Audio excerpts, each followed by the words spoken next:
Alors on va parler d'un pays qui a longtemps été salué comme un véritable miracle économique, un modèle pour toute l'Afrique postcoloniale. Ce pays, c'est la Côte d'Ivoire. Mais la vraie question, c'est que se passe-t-il quand le miracle s'effondre? Parce que derrière cette façade de prospérité, se cache une histoire bien plus complexe, une histoire de coups cachés et de profondes fissures. Voilà la question centrale. Comment un succès qui paraissait aussi éclatant a-t-il pu, au final, imploser? Pour le comprendre, il faut revenir en arrière, aux origines même de ce fameux miracle ivoirien. Tout commence donc ici, avec ce qu'on a appelé le miracle ivoirien. Pendant près de 30 ans après l'indépendance, l'économie du pays a connu une croissance vraiment explosive, et c'est ça qui a façonné son image de réussite. Il faut se remettre dans le contexte. Dans une Afrique de l'Ouest souvent secouée par l'instabilité, la Côte d'Ivoire faisait figure de phare. Le secret? Une stabilité politique à toute épreuve, certes sous un parti unique, et une stratégie économique simple mais redoutablement efficace, tout misé sur l'exportation agricole. Ce miracle y reposait en fait sur 4 grands piliers. D'abord, une agriculture d'exportation ultra performante. Le café, le cacao, le bois, tout ça inondait le marché mondial. L'État, lui, était loin d'être passif, il tirait vraiment toutes les ficelles. Et le résultat, c'est que les capitaux étrangers et les travailleurs de toute la région affluaient, attirés par une stabilité politique qui semblait à l'époque devoir durer éternellement. Mais voilà, chaque miracle a son prix. Et le prix à payer pour la Côte d'Ivoire s'est avéré très élevé. Sous la surface dorée de la prospérité, les fondations de ce modèle commençaient à se fissurer, et de manière assez dangereuse. Et la faille principale, la voici. Une dépendance quasi totale aux marchés mondiaux. Quand les prix du café ou du cacao s'effondraient à New York ou à Londres, c'est toute l'économie ivoirienne qui se mettait à trembler. C'était une véritable bombe à retardement économique, et le compte à rebours, il avait déjà commencé. Et puis il y a le coût humain, brut, tragique. Un indicateur qui ne trompe pas, c'était le nombre de décès à domicile. 82% de ces décès étaient dus à des maladies infectieuses qu'on aurait pu éviter, comme la tuberculose, souvent aggravée par la malnutrition. Preuve que le miracle économique, en fait, ne profitait pas à tout le monde. Une autre fissure, sociale cette fois-ci. D'un côté, il y avait les communautés autochtones qui contrôlaient la terre selon des règles ancestrales. De l'autre, les travailleurs migrants, absolument indispensables à l'économie des plantations, mais qui n'avaient aucun droit foncier. Plus l'agriculture s'étendait, plus cette poudrière sociale menaçait d'exploser. Le coût environnemental, lui, est juste stupéfiant. 9,5 millions d'hectares de forêt rasés.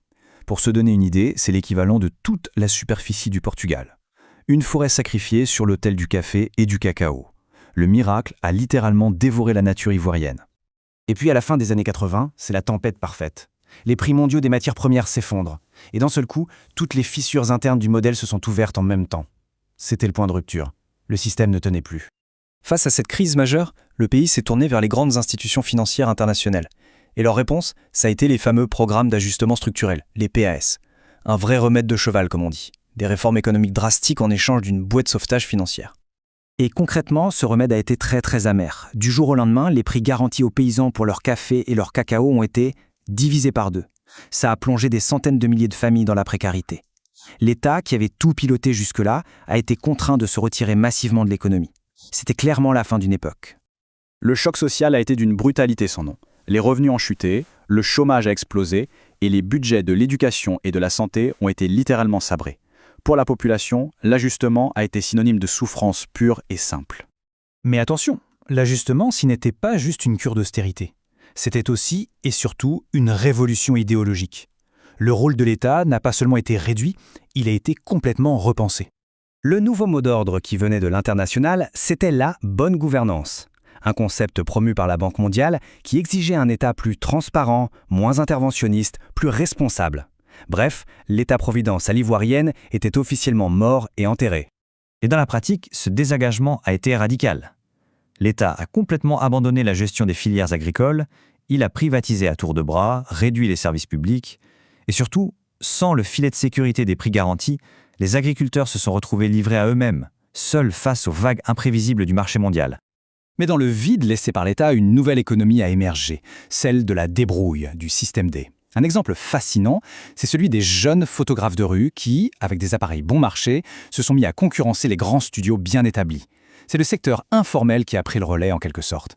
Alors, après le miracle, l'effondrement et cet ajustement si douloureux, que reste-t-il? Quel est l'héritage de ce grand rêve brisé? C'est la question essentielle, n'est-ce pas? Quand un modèle de développement entier s'écroule, qu'est-ce qui survit? Qu'est-ce qui est détruit à jamais? Et surtout, qu'est-ce qui peut bien émerger des décombres? L'héritage est pour le moins complexe et souvent douloureux. On a une transition politique vers le multipartisme qui a été très chaotique. Une pauvreté qui s'est installée durablement. Des tensions foncières qui se sont aggravées et qui ont mené à des années de crise. Et au final, un pays qui est encore aujourd'hui en quête d'un nouveau modèle de développement.